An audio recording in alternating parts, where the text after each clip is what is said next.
नमस्कार साथियों, विजय पिंगुले क्लासेज में आप सभी का स्वागत है। आज हम बात करेंगे यहाँ पर जो है वो फ्रांसीसियों का भारत में आगमन। हम बात कर रहे थे यूरोपीय देशों का जो है वो भारत में यहाँ पर जो है वो आगमन के बारे में अध्ययन कर रहे थे। उसमें अंतिम यहाँ पर क्लास रहने वाली है जिसमें हम बात करेंगे कि यहाँ पर जो है वो, इससे पहले देखिए हमने बात कर ली है डचों के बारे में, डेनिश के बारे में, अंग्रेजी के बारे में और पुर्तगालियों के बारे में। आखिरी यहाँ पर बात कर रहे हैं यहाँ पर फ्रांसीसियों के बारे में, या फिर फ्रांसीसियों के यहाँ पर भारत आगमन के बारे में हम अध्ययन करेंगे आज। कैसे फ्रांसीसी यहाँ पर आए भारत में, कितना समय यहाँ पर जो है वो बिताया, कैसे गए, क्या संपूर्ण जानकारी आपको यहाँ पर बताने वाला हूँ। तो यहाँ पर मैं आपको बता दूँ, बात कर रहे हैं किसके बारे में, फ्रांसीसियों के बारे में। किसके बारे में?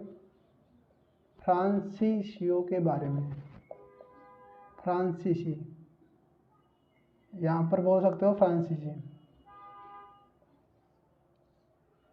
फ्रांसीसी अगर बात करें, फ्रांसीसी भारत कब आए थे? तो फ्रांसीसी भारत जो है वो 1664 में आए थे। 1664 में कब आए थे भारत? यहाँ पर 1664 में यहाँ पर जो है वो भारत आते हैं। कौन आते हैं? फ्रांसीसी। भारत आने के बाद में यहाँ पर जो है वो फ्रांस का यहाँ पर जो है वो बात करें तो फ्रांस का यहाँ पर जो है वो सम्राट देखने को मिलता है। कौन? सम्राट कौन देखने को मिलता है? लुई 14 आपको यहाँ पर इस तरीके से देखने को मिल सकता है, या फिर इस तरीके से आपको देखने को मिलेगा, लुई 14।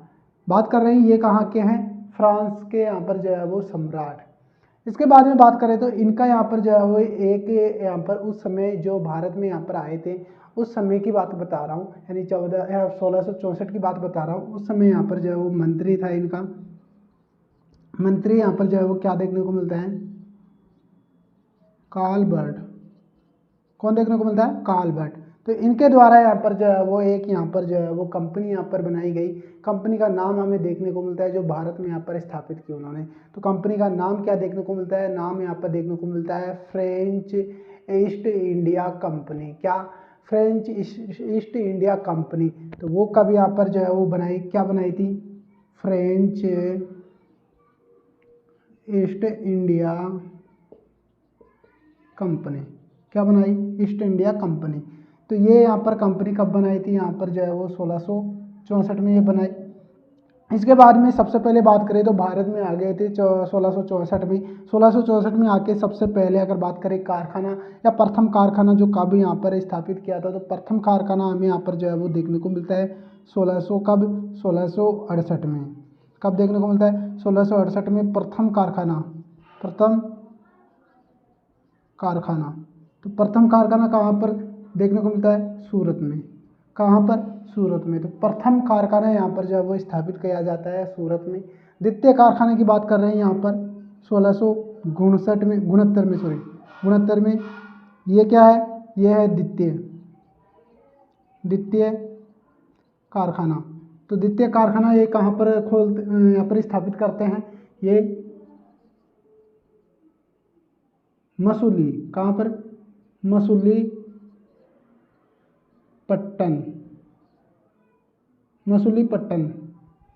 पट्टन या पट्टम। यहाँ पर जो है वो क्या, द्वितीय यहाँ पर कारखाना ये स्थापित करते हैं। तो हमने जानकारी यहाँ पर स्टार्टिंग में हमने परिचय यहाँ पर जाना। कौन यहाँ पर बात कर रहे हैं? यहाँ पर जो है वो फ्रांस का उस समय कौन था? लुई 14 यहाँ पर जो है वो सम्राट था। मंत्री था कार्ल बर्ट, जो है वो फ्रेंच ईस्ट इंडिया कंपनी की यहाँ पर स्थापना यहाँ पर जो है वो उनके द्वारा की गई थी 1664 में। इसके अलावा बात करें यहाँ पर 68 में यहाँ पर जो है वो प्रथम कारखाना यहाँ पर जो है वो भारत में स्थापित किया सूरत में। द्वितीय कारखाने की बात करें 69 में, द्वितीय कारखाना यहाँ पर मसूलीपट्टनम में यहाँ पर स्थापित किया। इसके बारे में अलग, और इसके अलावा बात करें तो यहाँ पर 2 कारखाना इनके द्वारा यहाँ पर स्थापित किया शुरुआती टाइम में। इसके बाद में हमें यहाँ पर जो है वो यहाँ पर देखने को मिलता है 1672 में। 1672 में हमें क्या देखने को मिलता है? 1672 में हमें यहाँ पर देखने को मिलता है कि यहाँ पर जो किसके द्वारा, यहाँ पर अंग्रेजों के द्वारा यहाँ पर जो है वो अंग्रेजों को यहाँ पर एक नाम यहाँ पर देखने को मिलता है। क्या?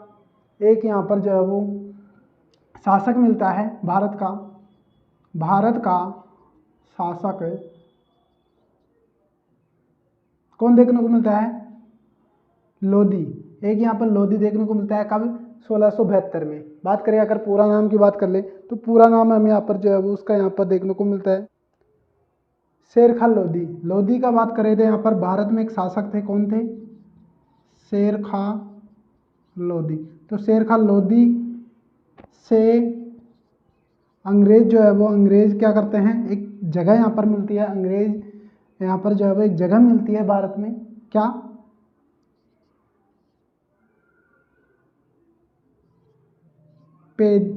पेदुर चेरी, क्या देखने को मिलती है, पेदुर चेरी। देखिए ये बहुत इंपॉर्टेंट है, पेदुर चेरी नामक गांव को खरीदा, गांव को खरीदा, किसने खरीदा, 1672 नहीं सॉरी क्षमा चाहूँगा 1673 में यहाँ पर जो है भारत के शासक शेरखा लोदी से अंग्रेजों ने जो है वो पेदुचेरी यहाँ पर जो है वो नामक एक गांव खरीदा है, और उसको यहाँ पर जो है वो बाद में इसका यहाँ पर जो है वो वर्तमान के में बात करें तो वर्तमान में यहाँ पर पांडिचेरी यहाँ पर जो है वो देखने को मिलता है। तो बाद में बात करें तो कालांतर में पांडिचेरी कहा गया, क्या कहा गया, पांडिचेरी। तो ये बात हुई 1673 की ये बात हुई थी। इसी के साथ में अगर बात करें यहाँ पर थोड़ी बात यहाँ पर और ऐड ऑन कर लीजिए, ईस्ट इंडिया कंपनी यहाँ पर जो है वो क्या स्थापित की, यहाँ पर जो है वो कालभट्ट ने। अगर बात करें इसी को जो है वो एक और नाम यहाँ पर देखने को मिलता है, उपनाम यहाँ पर बोल सकते हैं, उपनाम यानी कंपनी का उपनाम। तो उपनाम की बात करें तो उपनाम हमें यहाँ पर क्या देखने को मिलता है, यहाँ पर देखने को मिलता है देश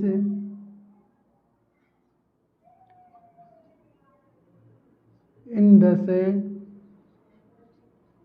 ओरिएंट लेस।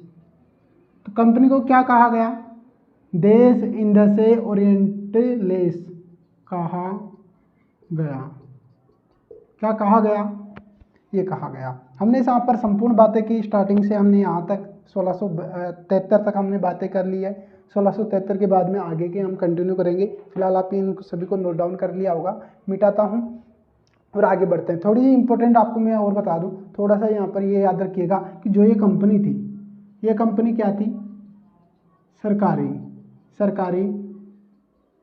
कंपनी थी, क्या थी, सरकारी कंपनी, क्योंकि इसको राजकीय यहाँ पर जो है वो वित्तीय यहाँ पर जो है वो मिलता था, सरकार के आदेशों के अनुसार ये चलाई जा रही थी। तो सरकारी कंपनी कह सकते हैं इसे। देश की यहाँ पर जो है वो फ्रांस की यहाँ पर जो है वो देखने को मिलती है जो कंपनी, वो सरकारी कंपनी थी। आगे बात करते हैं, आगे हम बात करेंगे यहाँ पर जो है वो, ये तो यहाँ पर हमने बात की अंग्रेजों का, यहाँ पर जो है वो अंग्रेजी ने इस क्षेत्र को खरीदा, पांडुचेरी यहाँ पर जो है वो क्षेत्र को यहाँ पर जो है वो किससे खरीदते हैं, इससे यहाँ पर जो है वो खरीदते हैं, शेरखा लोदी से यहाँ पर खरीदते हैं 1673 में।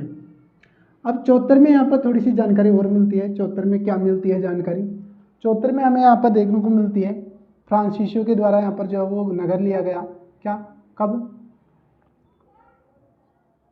1674 ईस्वी में।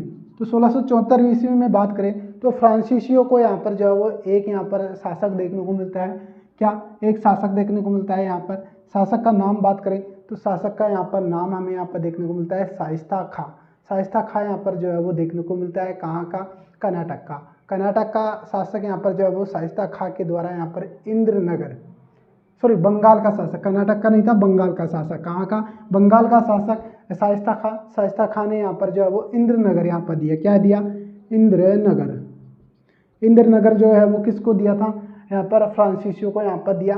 कालांतर में फिर बाद में उसको जो है वो फ्रांसीसियों के द्वारा यहाँ पर 1692 में से क्या कर दिया, यहाँ पर जो है वो यहाँ पर कारखाना या कोठी स्थापित की इन्होंने, फ्रांसीसियों के द्वारा यहाँ पर जो है वो प्रथम यहाँ पर कोठी जो स्थापित की, यहाँ पर व्यापारिक केंद्र या व्यापारिक कोठी यहाँ पर स्थापित की, किसके द्वारा, फ्रांसीसियों के बारे में। तो यहाँ पर लिखिए 1674 ईस्वी में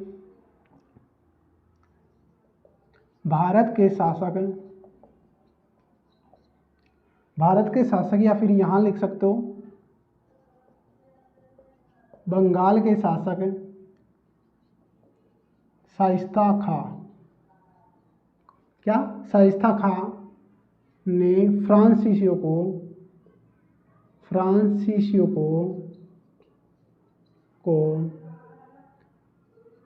इंद्रनगर दिया। इंद्रनगर को दिया, यहां लिख सकते हो को दिया।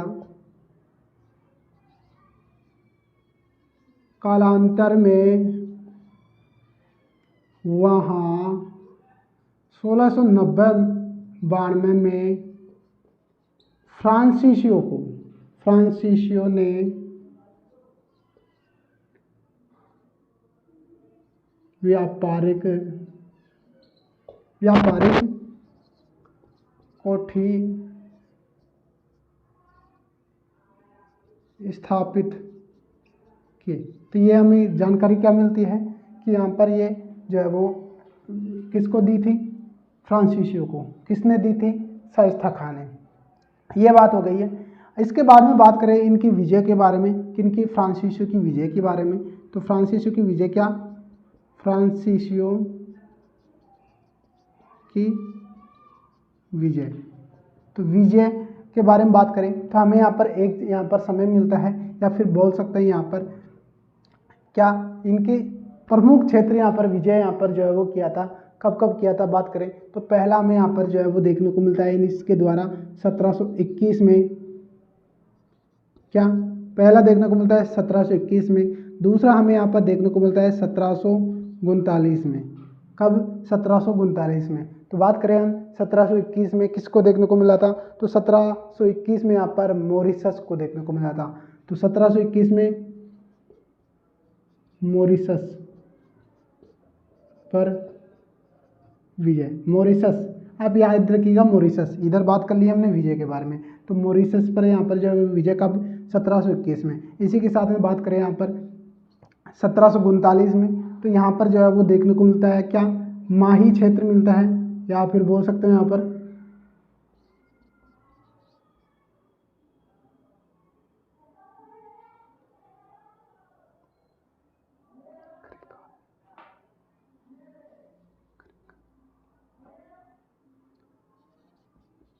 मालाबार में माही। और इसी तरीके से यहाँ पर 1739 में एक यहाँ पर वो देखने को मिलता है करिकाल। तो करिकाल और माही पर और मॉरिशस पर जो है वो विजय यहाँ पर प्राप्त की थी, किसने, यहाँ पर फ्रांसीसियों के द्वारा। तो 3 जगह हमने यहाँ पर बात की। इसी के साथ में आगे बात करें तो आगे हमें यहाँ पर मिलता है कि यहाँ पर फ्रांसीसियों के द्वारा और किसके द्वारा, फ्रांसीसियों के द्वारा और कि यहाँ पर अंग्रेजों के मध्य में यहाँ पर जो है वो युद्ध होते हैं। उन युद्धों को अगर बात करें तो उन युद्धों को यहाँ पर कहा गया, युद्धों को क्या कहा गया, उस युद्धों को यहाँ पर कहा गया कर्नाटक युद्ध। क्या कहा गया, कर्नाटक युद्ध। बात करें तो यहाँ पर कितने युद्ध हुए थे, 1 2 और 3 युद्ध यहाँ पर जो है वो देखने को मिलते हैं अंग्रेज और फ्रांसीसियों के मध्य में। उन सभी को जो है वो कर्नाटक युद्ध कहा गया। फर्स्ट, सेकंड, थर्ड यहाँ पर नाम दिया गया। तो संपूर्ण हम बातें करेंगे अब अगले यहाँ पर जो है वो अगले, आप सभी एक बार नोट डाउन कर लीजिए ताकि हम बात कर लें अब कर्नाटक युद्धों के बारे में।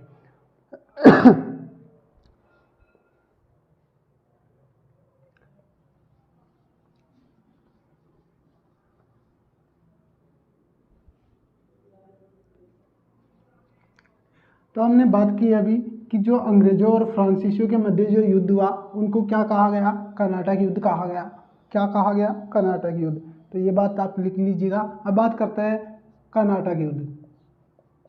कर्नाटक युद्ध, तो कर्नाटक युद्ध के बारे में बात कर लेते हैं। तो कर्नाटक युद्ध के बारे में चर्चा करें तो 3 युद्ध हमें देखने को मिलते हैं। 3 युद्ध कौन से, पहले की बात करें तो पहला हमें यहाँ पर जो है वो प्रथम युद्ध कब देखने को मिलता है, प्रथम युद्ध।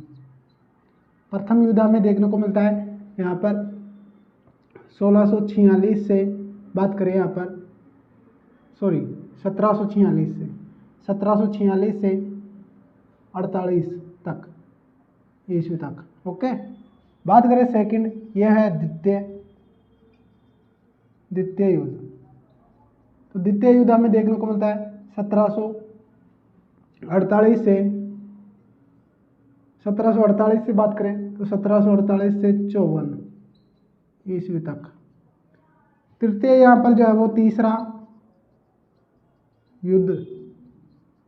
युद्ध कर्नाटक युद्ध की बात कर रहे हैं, तो तीसरा कर्नाटक युद्ध हमें देखने को मिलता है 1756 से, कब, 56 से 63 ईस्वी तक। तो ये 3 युद्ध हमें यहाँ पर देखने को मिलता है। 3 युद्ध की बात कर ले तो तीसरा युद्ध और 3 युद्धों के बारे में हम चर्चा करेंगे एक एक करके। तो मैंने आपको बताया, अब बात करते हैं प्रथम युद्ध के बारे में। तो प्रथम युद्ध कैसे क्या हुआ बात करते हैं। बात करें यहाँ पर तात्कालीन कारण, इनके कारणों के बारे में बात करते हैं। तो 2 कारण हम लेंगे। 2 कारण कैसे, बात करें कारण तो यहाँ पर बात करें तो हम एक लेंगे तात्कालीन कारण और एक लेंगे यहाँ पर जो वो मुख्य कारण। बात करें तात्कालीन कारण,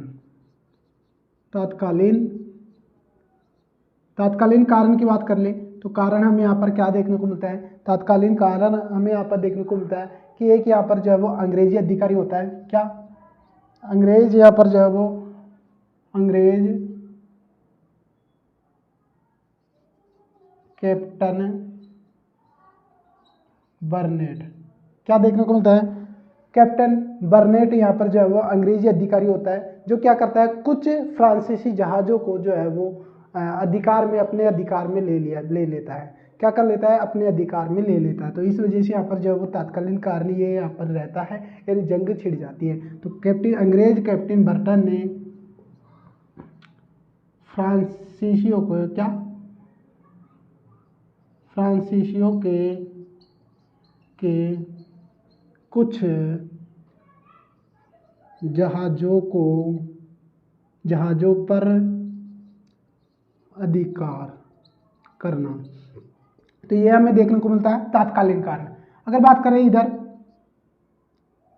कारण, सेकंड कारण जो मोस्टली यहाँ पर जो है वो होता है प्रमुख कारण, बात करें तो उसके बारे में बात करें तो हमें देखने को मिलता है, या फिर जो मेन होता है ना कारण, जो बाद में उस जंग तो छिड़ जाती है बट जो मेन होता है, तो यहाँ पर देखने को मिलता है ऑस्ट्रेलिया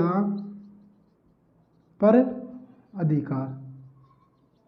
तो यहाँ पर जो है वो ये प्रमुख कारण थे, हमने यहाँ पर जाना इन प्रमुख कारणों के बारे में।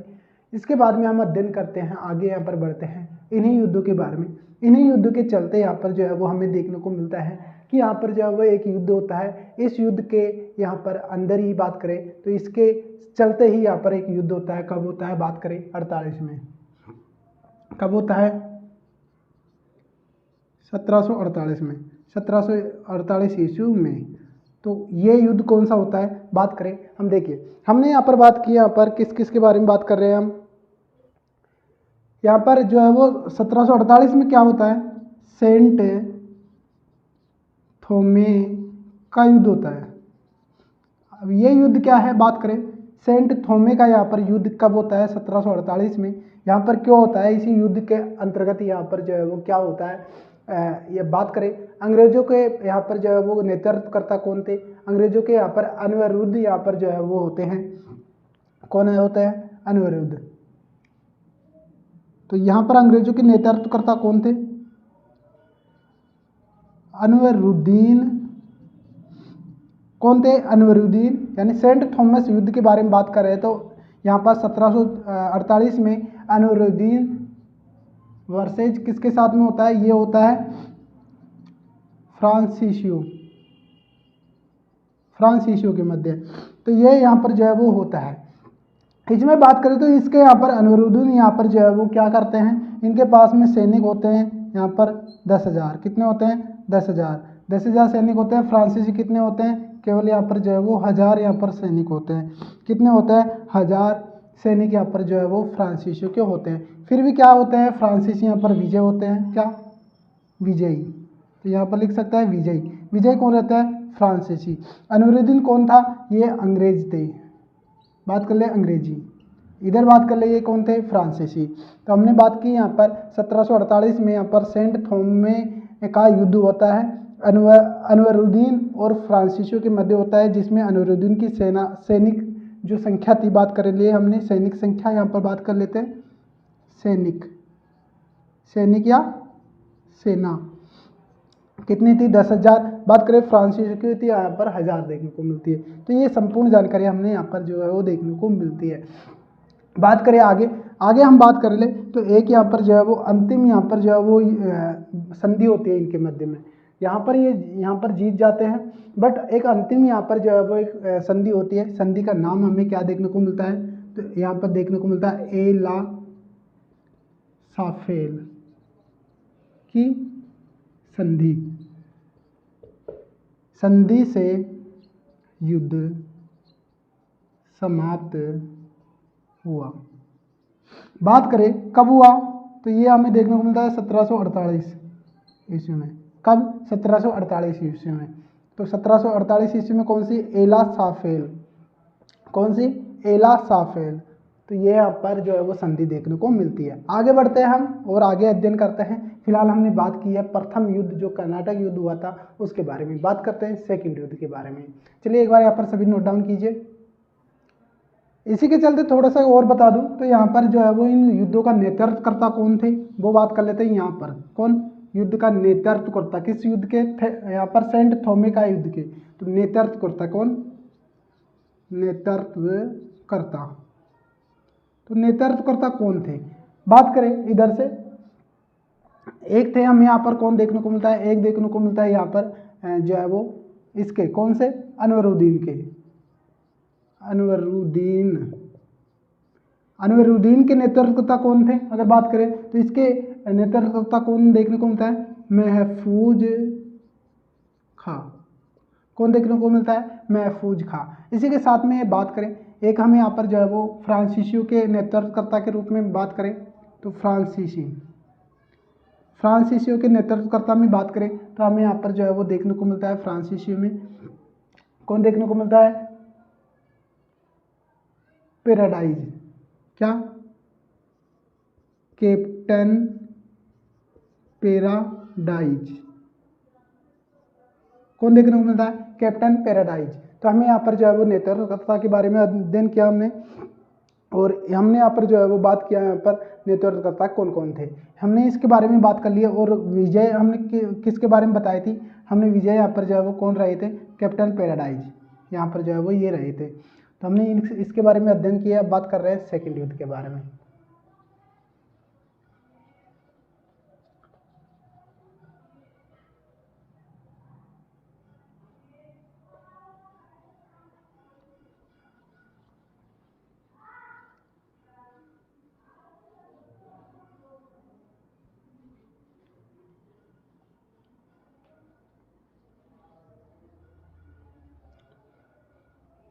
अब बात कर रहे हैं सेकंड कर्नाटक युद्ध।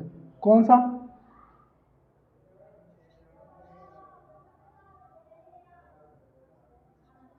द्वितीय कर्नाटक युद्ध। बात करें कब हुआ था, तो ये हमें देखने को मिलता है 1748 से 56। कब? 1748 से, तो 48 से बात करें तो 56 तक यहाँ पर जो है वो यहाँ पर देखने को मिलता है। इसके बाद में बात करें तो यहाँ पर क्यों हुआ, कारण की बात कर लेते हैं, क्योंकि हम युद्ध की बात कर रहे थे, इसका कारण भी हुआ होगा। तो कारण की बात कर लेते हैं। सबसे पहले कारण की बात कर रहे थे, तो कारण में हमें यहाँ पर सबसे पहले लेंगे तात्कालीन कारण। जो तात्कालीन कारण हुआ, तात्कालीन कारण यहाँ पर जो है वो रहा, क्या रहा अगर बात करें तो तात्कालीन कारण था यहाँ पर जो है वो कर्नाटक के नवाब, कर्नाटक का नवाब बनाना। क्या था? कर्नाटक का नवाब बनाना। तो ये यहाँ पर जो है वो तात्कालीन कारण था। बात करें यहाँ पर इसका जो है वो क्या कारण, क्यों यहाँ पर और कारण क्या था, तो कारण ये था कि यहाँ पर अंग्रेजों और फ्रांसीसियों के द्वारा यहाँ पर जो है वो हैदराबाद और कर्नाटक का यहाँ पर जो है वो शासक जो नवाब यहाँ पर नियुक्त किए जा रहे थे उनमें हस्तक्षेप यहाँ पर कर लिया गया। यानी बात कर ले, सीधी बात यहाँ पर कर ले तो कर्नाटक और यहाँ पर हैदराबाद के शासकों के यहाँ पर जो है वो नियुक्ति में जो है वो या राजनीति में यहाँ पर भारत में जो है वो फ्रांसीसी और यहाँ पर अंग्रेजों के द्वारा यहाँ पर राजनीतिक हस्तक्षेप यहाँ पर जो है वो इसका प्रमुख कारण रहा। दो गुटों में बट गया, जिसमें यहाँ पर जो है वो अंग्रेज और यहाँ पर जो है वो इधर कर्नाटक में यहाँ पर अपनी अपनी यहाँ पर जो है वो यहाँ पर शासकों की नियुक्ति किया जाने लगा दोनों के द्वारा। तो विरोध यहाँ पर जताया गया। विरोध के साथ साथ सपोर्ट किस कौन कर रहे थे, एक तरफ फ्रांसीसी कर रहे थे, एक तरफ अंग्रेज कर रहे थे। तो दोनों के यहाँ पर जो है वो आंतरिक रूप से यानी राजनीतिक रूप से राजनीतिक हस्तक्षेप के कारण यहाँ पर जो है वो ये युद्ध यहाँ पर जो हुआ। बात कर ले तो यहाँ पर फ्रांसीसियों व अंग्रेजों के द्वारा हैदराबाद व कर्नाटक नवाब की नियुक्ति को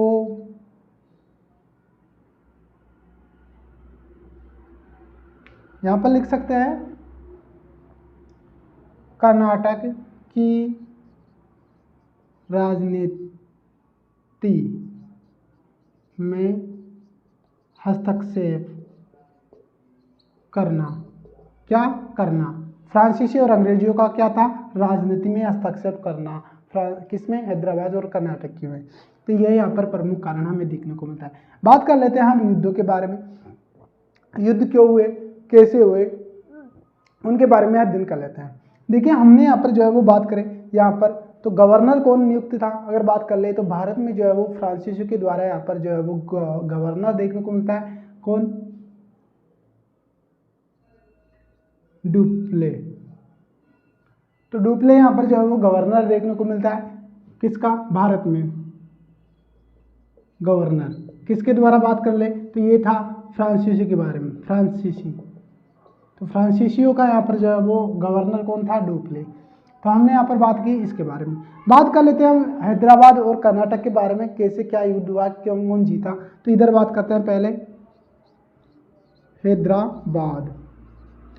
हैदराबाद की बात कर लेते हैं। इधर बात कर लेते हैं हम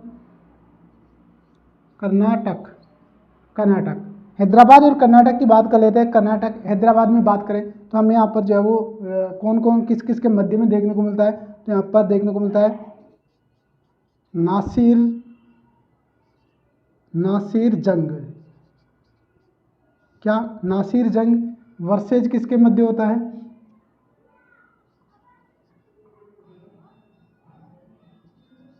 मुजफ्फर जंग। किसके मध्य होता है? नासिर जंग और मुजफ्फर जंग के मध्य यहाँ पर होता है। बात कर लें ये कौन था, ये थे अंग्रेजी, ये कौन थे? फ्रांसीसी। ओके, यहाँ तक समझ में आ गया। अंग्रेजी और फ्रांसीसी, इसके बारे में हमने अध्ययन कर लिया। बात कर ले अगर इनके मध्य में जो युद्ध हुआ उसका परिणाम क्या रहा। तो परिणाम यहाँ पर जो है वो रहता है क्या? परिणाम। तो परिणाम यहाँ पर रहता है कि इसमें यहाँ पर मुजफ्फर जंग को हैदराबाद का नवाब बनाया जाता है। तो हैदराबाद का नवाब किसको बनाया जाता है? मुजफ्फर जंग को यहाँ पर जो है वो बनाया जाता है। हमने बात की यहाँ पर हैदराबाद की, ये बात हमने हैदराबाद की कर ली। इधर बात कर लेते हैं कर्नाटक। तो कर्नाटक को लेकर इधर बात कर लेते हैं। तो कर्नाटक के में किस किस के मध्य यहाँ पर होता है? तो यहाँ पर होता है अनवरुद्दीन वर्ष, इधर होता है अनवरुद्दीन के सामने कौन था? यहाँ पर चंदा साहब। कौन थे? चंदा साहब। चंदा साहब। अनवरुद्दीन कौन था? अंग्रेजी। इधर चंदा साहब कौन थे? फ्रांसीसी। इधर बात करें विजय के बारे में या परिणाम, तो इसमें भी परिणाम जो है वो क्या? चंदा साहब को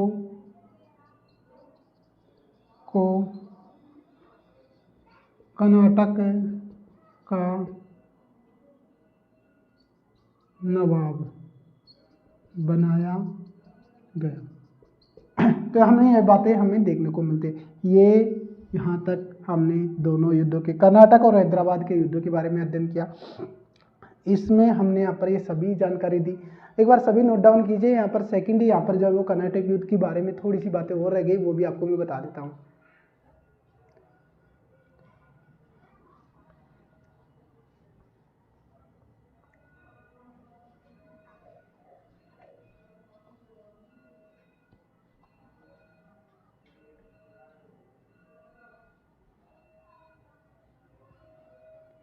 सेकेंड युद्ध में अगर थोड़ी सी आगे बात कर ले तो आगे हम यहाँ पर जो है वो देखने को मिलता है 1751 में हमें यहाँ पर देखने को मिलता है कि एक अंग्रेजी यहाँ पर अधिकारी आता है भारत में, और आने के बाद में यहाँ पर जो है वो क्या करता है, अंग्रेजी अधिकारी भारत में आता है। भारत में आने के बाद में यहाँ पर जो है वो फ्रांसीसियों पर जो है वो एक आक्रमण करता है, घेराव डालता है, और घेराव डाल के यहाँ पर फ्रांसीसियों को यहाँ पर जो है वो पराजित करता है।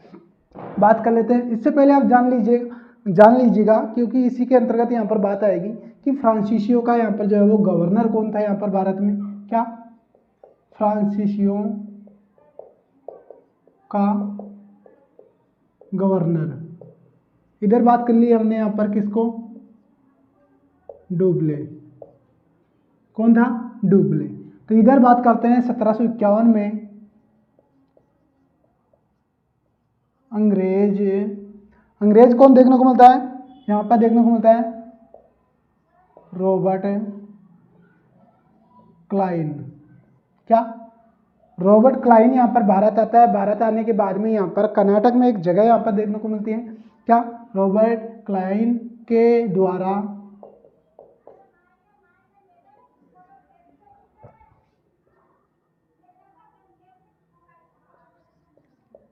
कर्नाटक के धारवाड़ स्थान पर 500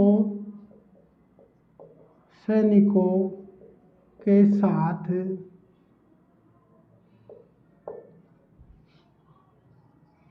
फ्रांसीसियों का घेराव करते हैं। क्या, फ्रांसीसियों का क्या करते हैं, घेराव। किसके द्वारा बात कर रहे हैं, हमने यहाँ पर बात की है किसके, हमने बात की है यहाँ पर रॉबर्ट क्लाइव के द्वारा। यहाँ पर अंग्रेज अधिकारी होता है जिसमें कर्नाटक के धारवाड़ स्थान पर 500 सैनिकों के साथ में यहाँ पर फ्रांसीसियों का घेराव करते हैं। इसमें यहाँ पर जो है वो क्या होते हैं, यहाँ पर रॉबर्ट क्लाइव विजयी रहे। तो इसमें यहाँ पर जो है वो विजय हो जाते हैं। को किसकी बात कर रहे हैं, 1751 यहाँ पर ईस्वी में। तो इसमें ये विजय रहते हैं, और इसी के अंतर्गत यहाँ पर जो है वो किसको पराजित कर देते हैं, यहाँ पर पराजित कौन रहता है, पराजित। तो पराजित इधर कौन रहता है, डुप्ले, कौन रहता है, डुप्ले। तो डुप्ले यहाँ पर जो है वो पराजित हो जाता है, और इसी से यहाँ पर जो है वो क्या होते हैं, यहाँ पर प्रमुख अधिकारी यहाँ पर कौन से, यहाँ पर फ्रांसीसी अधिकारी यहाँ पर जो है वो क्या करते हैं, इस निंदनीय यहाँ पर जो है वो यहाँ पर घटना यहाँ पर जो है वो मानते हैं, और यहाँ पर जो है वो क्या करते हैं, फ्रांसीसी यहाँ पर जो है वो क्या करते हैं, फ्रांसीसी अधिकारी यहाँ पर क्या करते हैं, पराजित हो जाते हैं। इसी के चलते यहाँ पर फ्रांसीसी अधिकारी जो फ्रांस में, फ्रेंच में यहाँ पर वहाँ पर बैठे थे, तो फ्रांसीसी अधिकारी ने डुप्ले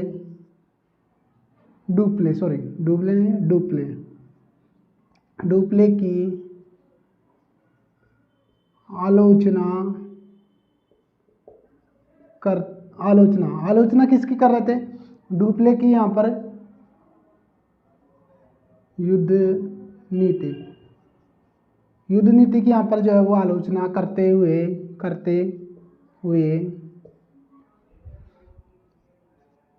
डुप्ले को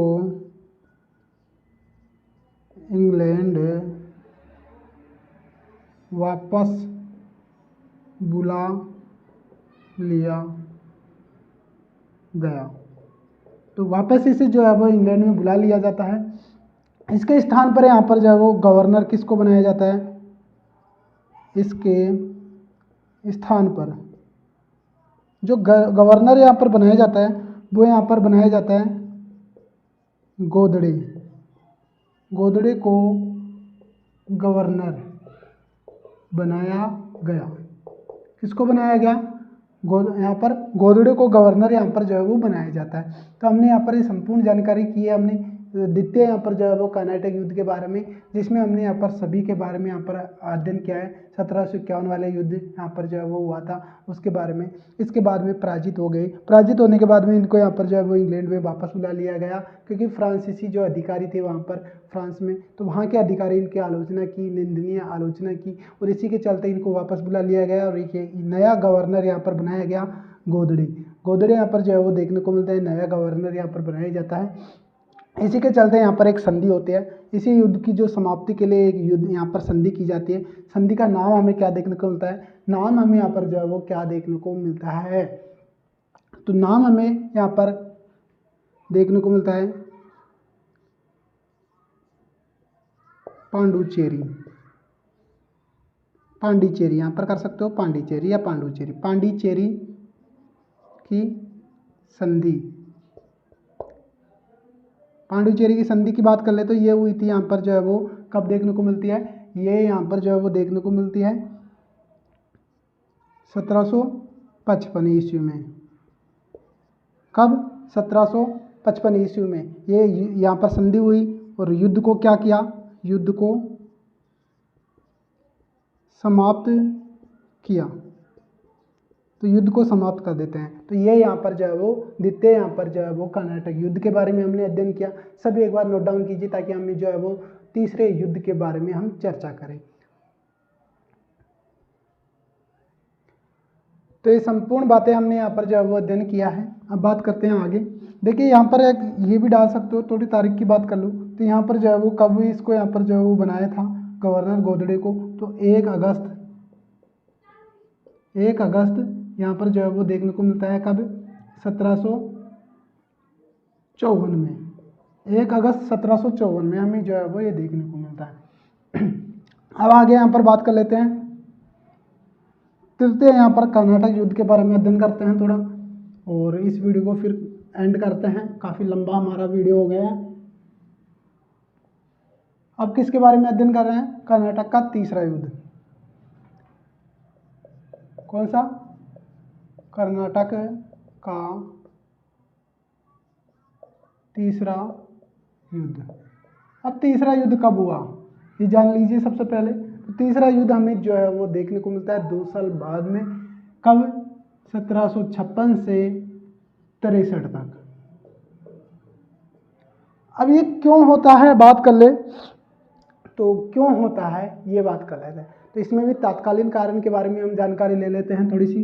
कारण, क्या कारण, तो कारण बात कर लेते हैं तात्कालीन कारण की बात कर लेते हैं। तो तात्कालीन कारण में हमें यहाँ पर देख सकते हैं कि बंगाल का जो है वो बंगाल का चंद्रनगर पर अधिकार, ये यहाँ पर जो है वो तात्कालीन कारण रहा। इसके अलावा सेकंड कारण की बात कर लेते हैं तो सेकंड कारण हमें यहाँ पर देखने को मिलता है। सेकंड का कारण क्या देखने को मिलता है, सप्तवर्षीय यहाँ पर जो है वो युद्ध हमें यहाँ पर देखने को मिलता है। कहाँ पर देखने को मिलता है, सप्तवर्षीय युद्ध जो है वो कहाँ पर चल रहा था उस समय, स्टार्ट हो गया था कहाँ पर, कनाडा में। तो कनाडा के अधिकार को लेकर बात कर लेते हैं। यहाँ पर कनाडा के अधिकार को लेकर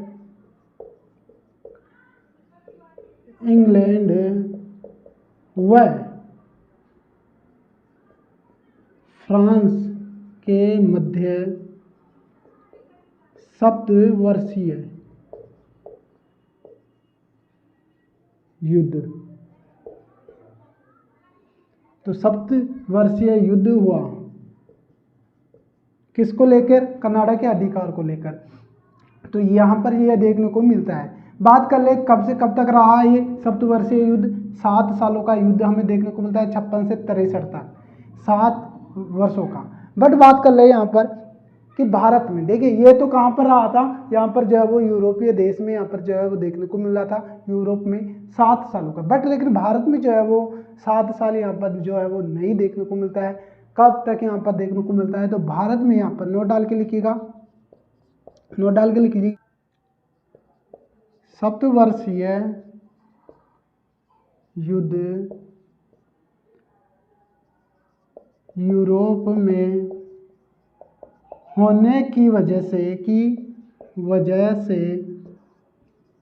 भारत में जो हुआ, भारत में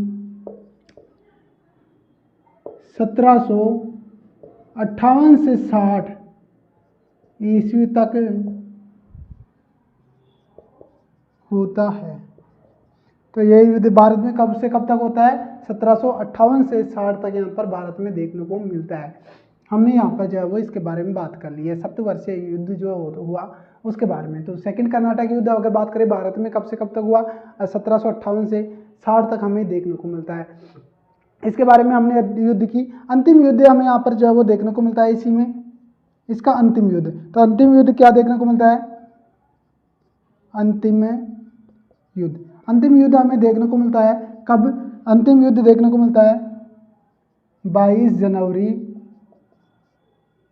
1760 में। अंतिम युद्ध नाम क्या देखने को मिलता है, नाम यहाँ पर वांडीवास का युद्ध। तो वांडीवास का युद्ध देखने को मिलता है, कौन सा, वांडीवास का युद्ध। इस युद्ध की बात कर रहे हैं, यह युद्ध कब होता है, यहाँ पर 22 जनवरी 1760 में वांडीवास का युद्ध होता है। और वांडीवास का युद्ध क्या रहता है, अंतिम युद्ध। इसी युद्ध को जो है वो क्या कहते हैं, अंग्रेज और फ्रांसीसियों का जो है वो निर्णायक युद्ध। किसका युद्ध माना जाता है, अंग्रेज व फ्रांसीसियों का जो है वो निर्णायक युद्ध यहाँ पर जो है वो माना जाता है। इसमें कौन कौन शामिल हुआ था अगर बात कर ले, तो इसमें यहाँ पर जो है वो कौन कौन शामिल हुआ था, बात कर लेते हैं। नेतृत्वकर्ता कौन, इधर बात कर लो, अगर आपको नहीं दिख रहा हो तो इधर बात कर लेते हैं। नेतृत्वकर्ता, तो नेतृत्वकर्ता की बात कर लेते हैं। तो नेतृत्वकर्ता हमें यहाँ पर जो है वो देखने को मिलता है, पहले तो देखने को मिलता है यहाँ पर आयरकुट। कौन देखने को मिलता है, नेतृत्वकर्ता यहाँ पर जो है वो कौन देखने को मिलता है, आयरकुट। कौन देखने को मिलता है, आयरकुट। कौन देखने को मिलता है, आयरकुट। वर्सेज यहाँ पर होती है लाली, किसके मध्य, आयरकुट व लाली के मध्य यहाँ पर जो है वो यहाँ पर जो है वो वांडीवास का यहाँ पर अंतिम युद्ध होता है। ये लाली कौन थी, लाली थी फ्रांसीसी और ये थे अंग्रेजी। इसमें बात कर ले तो इसमें यहाँ पर जो है वो कौन यहाँ पर विजयी हुआ, इसमें यहाँ पर जो है वो विजय यहाँ पर कौन रहता है, आयरकुट विजयी रहे। तो इसमें आयरकुट यहाँ पर विजयी रहते हैं। इसी के चलते यहाँ पर जो 63 में जो है वो कर्नाटक पर विजय प्राप्त कर लेते हैं। किसके द्वारा, कर्नाटक पर विजय यहाँ पर अंग्रेजों के द्वारा यहाँ पर प्राप्त कर लेते हैं। तो वांडीवास का यहाँ पर अंतिम युद्ध हमें देखने को मिलता है जिसमें अंग्रेजों की यहाँ पर विजय रहता है। नेतृत्वकर्ता आयरकुट यहाँ पर रहता है। इधर बात करें तो लाली यहाँ पर जो है वो रहती है। इसमें निर्णायक युद्ध यहाँ पर जो है वो अंतिम माना जाता है जिसमें निर्णय यहाँ पर निकला गया, आयरकुट यहाँ पर विजय रहते हैं। इसी के चलते यहाँ पर जो है वो बात कर ले तो यहाँ पर 63 में किसके बारे में बात करें, 1763 में यहाँ पर जो है वो क्या, यहाँ पर हमने बात किया ये युद्ध 1760 में देखने को मिलता है। बट 63 में यहाँ पर जो है वो क्या, कर्नाटक पर यहाँ पर जो है वो विजय प्राप्त कर लेते हैं। कौन, अंग्रेजों का कर्नाटक पर विजय। तो विजय यहाँ पर कर्नाटक पर भी विजय कब कर लेते हैं, 1763 में हमें यहाँ पर देखने को मिलता है। तो संपूर्ण जानकारी हमने दिया है यहाँ पर फ्रांसीसियों का भारत में आगमन के बारे में, अंग्रेजों से संघर्ष यहाँ पर रहा उसके बारे में हमने अध्ययन किया है। संपूर्ण जानकारी आपको जो है वो अच्छी लगी होगी। और इसी के चलते यहाँ पर जो है वो अंग्रेजों का यहाँ पर जो है वो विस्तार कुछ इस तरीके से यहाँ पर देखने को मिलता है। संपूर्ण शक्ति जो है वो अंग्रेजों के पास में चली जाती है और फ्रांसीसी यहाँ पर जो है वो निकाले जाते हैं। फ्रांसीसियों को यहाँ पर जो है वो अंग्रेजों के द्वारा दबा दिया जाता है। तो फिलहाल दोस्तों सभी यहाँ पर जो है वो आपको जानकारी जो दी गई है बहुत ही ऑथेंटिक है, बहुत ही नॉलेजेबल है, एग्जाम की दृष्टि से बहुत ही इंफॉर्मेटिव है, जानकारी बहुत ही यहाँ पर जो है वो अच्छी रहने वाली है। क्वेश्चन यहीं से पूछे जाएंगे और आप ही की दृष्टि से, आप ही के एग्जाम को दृष्टि से रखते हुए बहुत ही अच्छे से यहाँ पर कोर्स करवाया जा रहा है। तो वीडियो यहाँ पर एंड तक देखने के लिए सभी साथियों का धन्यवाद करना चाहूँगा। काफ़ी इस एंड तक वीडियो आपने देखा। फिलहाल वीडियो अच्छा लगता है तो लाइक किया करो, चैनल को सब्सक्राइब कीजिएगा और अपने दोस्तों के साथ में ज़रूर शेयर कीजिएगा, क्योंकि गाइस आपके लिए यहाँ पर काफ़ी एफर्ट यहाँ पर लगाए जा रहे हैं और आपके लिए बहुत ही अच्छी यहाँ पर नॉलेज आपको दी जा रही है। वीडियो एंड करता हूँ।